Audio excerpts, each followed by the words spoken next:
Imagine an epic battle between disciplined Roman soldiers and a ferocious bear army. Well, it didn't exactly happen, but the tale of how Native American leader Chief Pontiac used psychological warfare, including references to bears, against European colonizers during the 18th century, draws fascinating parallels to the might of Rome. We're diving deep into one of the most thrilling moments of Native American resistance, with Pontiac leading the charge. Did bears play a role in this legendary struggle? Well, not literally, but Pontiac's use of intimidation and guerrilla tactics was as savage as if he had unleashed wild beasts upon his enemies.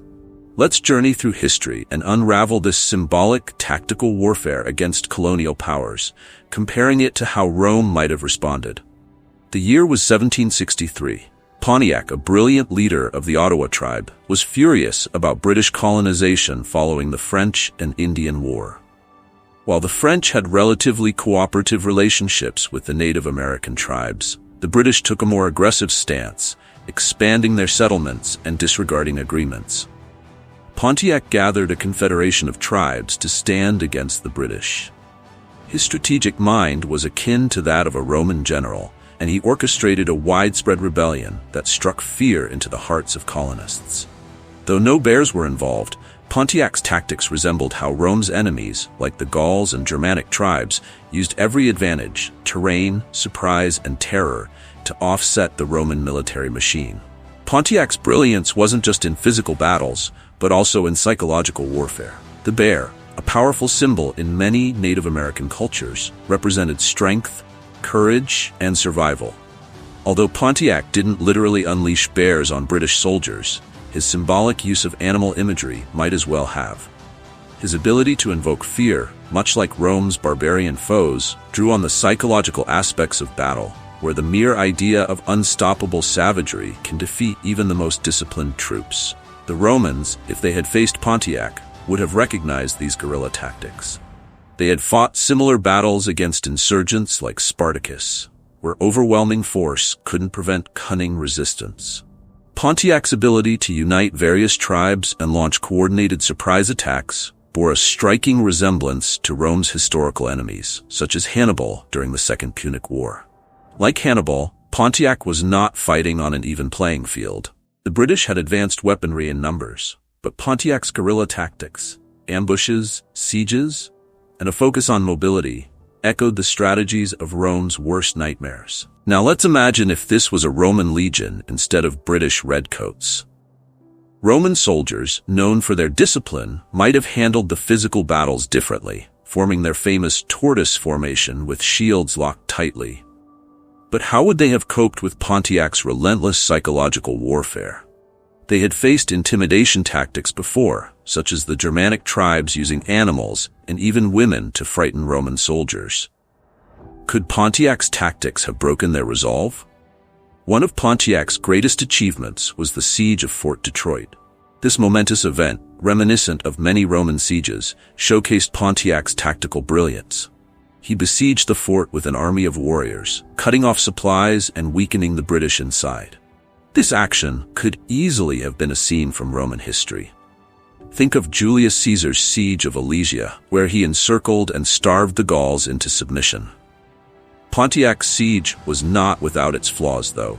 Unlike Caesar, who completed his siege with overwhelming force, Pontiac was unable to breach the fort completely. Yet, the ability to keep the fort under siege for months was a testament to his leadership and strategic mind. Roman soldiers, known for their engineering and adaptability, might have countered Pontiac's siege differently.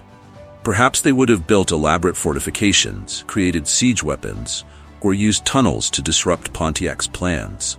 Nevertheless, the idea of facing an enemy who used hit-and-run tactics in the dense forests of North America would have posed a serious challenge to Roman legions.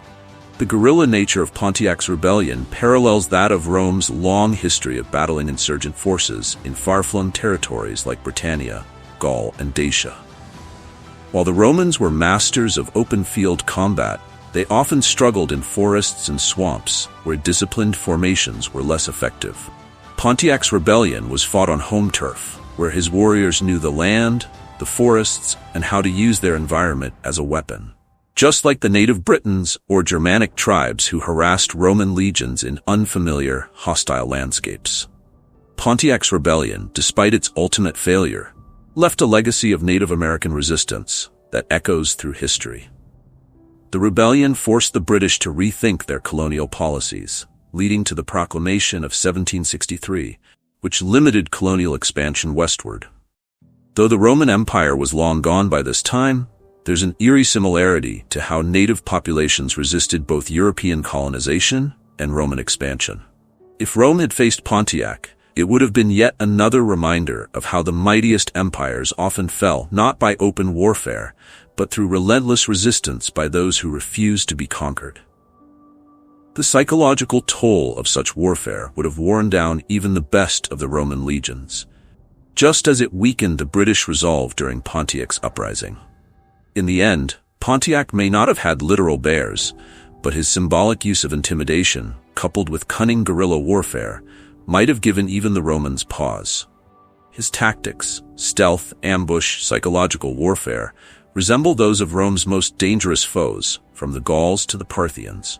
Had Rome faced Pontiac and his warriors, it's likely that they would have adapted, as they always did, but not without significant losses. Perhaps they would have eventually prevailed, but Pontiac's tactics would have left a mark, just as they did on the British Empire. So, while we may never see Roman soldiers facing off against tactical bears, the comparisons between Pontiac's guerrilla warfare and the challenges Rome faced in its long history make this a fascinating what-if scenario. Would the Romans have conquered? Or would Pontiac's spirit and strategy have broken the legions as it did the British?